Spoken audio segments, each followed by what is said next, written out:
Okay, one of the great things about working on the platform over the last 3 years is the opportunity to do research, which I think is my great love, to be honest with you. Always been a snooper.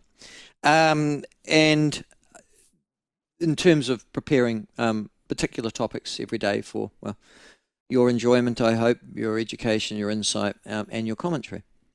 And as a consequence of that, I've had to learn something new, which they say you can't teach old dogs new tricks. Maybe I au contraire, in the sense that I've had to go to new forms of media in many cases to get the kind of intellectual discourses and insights that I used to be able to receive from my mainstream media, but I don't now. I guess that's what magazines were used for in a long way. In a sense, if I go back 20, 30 years ago, that they sort of provided the in-depth research and analysis that you might not get in your newspaper, although to be fair, you might get it as well. But now everything's facile. It's a sort of a pretty casual world. Culture wars take predominance over, well, to be honest with you, any kind of analysis. And as a result, the mainstream media has become thinner and thinner. And certainly intellectually, and maybe that's a commentary on the people that work within it and, are recruited these days, less educated and informed, less a sense of what's gone before and making understanding that what's happening now doesn't exist in a vacuum. It hasn't suddenly been created by something evil or good, depending on your particular point of view. In other words, the human dimension, that sort of history of humanity is missing as well, and therefore affects the analysis. Yes, well, that's when I went and discovered blogs. And I won't say I've got any favourites, because I haven't.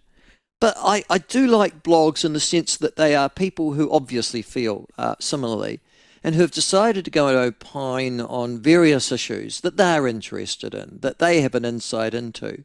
And they put them up on, a variety of social media platforms, and ta-da! And so I've discovered those over the last 3 years. Well, one of them I discovered is our next guest, a lawyer who I understand works in a relatively small law firm, a boutique law firm somewhere. And I came across some of his writing, and his most recent this year has been absolutely superb. He's erudite, he's insightful. He probably hovers on the centre right of politics, but not exclusively. And he has developed a reputation for himself that is well and truly deserved. I must admit, his surname gives me problems because I want to go Hehir, because it's spelled Hehir, but I am reliably informed that his name it's pronounced Hare. I don't know why. We'll ask him where the origins of that surname came from in a moment. And his name is Liam Hehir, and he joins us now. Liam, welcome to the show. Lovely to have you on. Well, thank you for those very kind words. Listen, first things, how old are you? I am 39. Okay, so you're a young man by comparison to myself. How does a young man like you, who should be facile, particularly if you've been to a New Zealand university and have a sort of skimmy view of the universe, have such an in-depth understanding and analysis of various issues? How did you acquire that particular skill? Through procrastination of the things I should have been doing in my life, I think, there's always distractions, and there's so much information out there in the world that there's this, if you love to learn, there is the media has never been worse, but if you're motivated, there's never been more to learn from. I did write a column for Stuff for 10 years almost, and I suppose that was good practice for sort of trying to boil things down, I suppose, and get them into a shortened form. I'm by no means an intellectual, Michael. I'm a commentator only. I'm a second-hand dealer of ideas, but I've always loved doing that.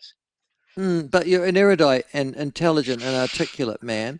You said for columns. That's why I think I might have come across you first. Were you writing stuff for some of the other mainstream media for a wee while? Did you, Liam? I was the token sort of conservative, I suppose, for Stuff for a long time. I then did sort of items for the spin-off and for Newsroom. All of that work is really has dried up, and that's partly because they don't have money to pay you anymore. And also partly because the media, I think, has sort of has become a bit more left leaning. There's a little bit less tolerance for right leaning stuff. But actually, I write a Substack newsletter, and I love doing it because I can write about whatever I want, and I don't have to feel the pressure to write about things that I don't have an insight on, that I'm not interested in, and I can write about the things that I hopefully think that I know a little bit about. Tell me though about that, if you will, the way in which you came to, if you like, your worldview. You are, it seems to be professing to be a centre right commentator, more conservative, as you say, than some of those liberal organisations you used to write for. What brought you to that view? How did you come to a more conservative view of the world? Well, my family's always been involved in politics, but mostly on the left. Yes, you have. And That's right. I remember was it a brother or an uncle that was very my uncle left? Jared, yeah, and he's still very active in the trade union movement, but he was very active in the Mana Party. But his big thing was the Alliance Party. That's right. And so I grew up sort of with him being quite prominent, and that really kindled an interest in me because it was a sort of a family thing. And for that reason, I was quite centre left, or quite left wing actually, all the way through to university. But then something changed over that period. There are two reasons why. So one is that I'm a Catholic, and there was no room on the left for Catholics anymore. Catholics used to be a part of the left bloc in New Zealand, but Yes, they did. as social liberalism took over, that became the primary thing, right? So all the woke stuff, that's the first priority for the left, and so you sort of drift What, get away rid of from the it. And I Catholics? Well, like there's no room for someone if you're pro-life or if you've got a traditional view on certain things. But you are what you read. That's something I really believe. And so, as you drift away from things, you discover other ideas and other writers, and you sort of form a whole worldview based on what you enjoy reading. And you sort of you can there's a lot of talking yourself into things, and that's why I think you've got to be balanced. You've got to always be a bit circumspect because you've also got to be aware that you're always trying to persuade yourself as much as you're trying to persuade others. So that was one thing. And the other thing is something that I would like to think I share in common with you a little bit, which is that just a natural contrarianism, a natural dislike of, just a natural dislike of people who are excessively certain, Yeah, or people who are excessively orthodox. yeah. And so if you have a sort of instinct just to push back on that and say, oh, look, I'm not sure. And because I was at university and in the law, where the orthodoxies were very, very strong, it Yes. does just push you to rebel against it a little bit. Yeah. And then the thing is, because if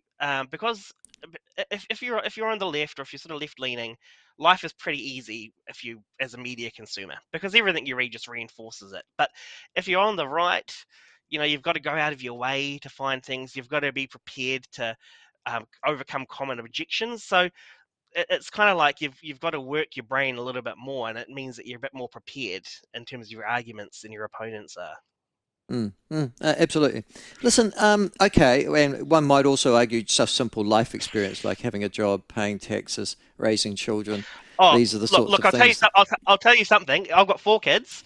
That's been a huge change in my life. Mm. 2.5 years ago, a mate and I went and set up our own law firm, and that has been the thing that has changed my mind more than anything. Paying provisional tax it's made me much more radical than I ever was. But you have to have those experiences. Yeah, completely right. It makes you much more allergic to dogma, and it makes you much more makes you much more realistic about what can be done. Yes, because you've gone and with, is it Freeburn and Hare? That's the Yeah, law firm you've set up for yourself. two unpronounceable names. We decided to join forces. Yes, It's that's right. free Because Ben in here. well, Free Ben.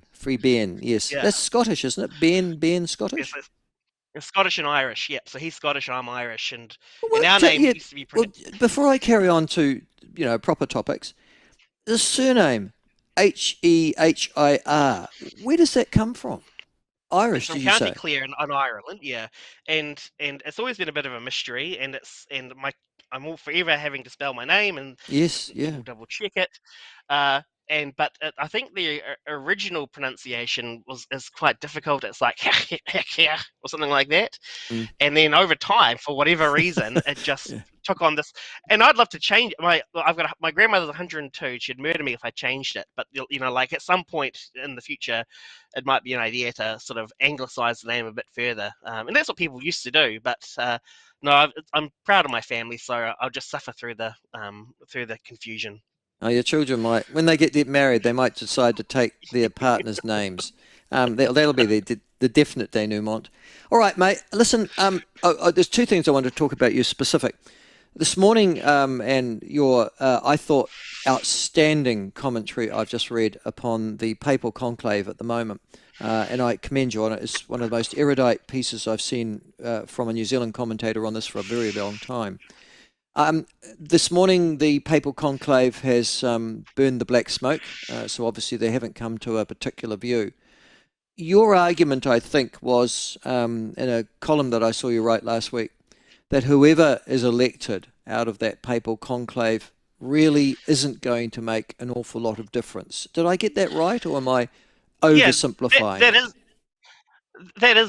that is right. It's not to say that he won't make a difference, or that it's not important, but that there's no organization that's more sort of fully represented in media and in the public imagination that's sort of not that's poorly understood than the Catholic Church, because the Catholic Church is, you think, what is it? Well, it's actually like 5,000 dioceses. And we're not quite we're nowhere near as decentralized as the Anglican Church, but we're still significantly decentralized.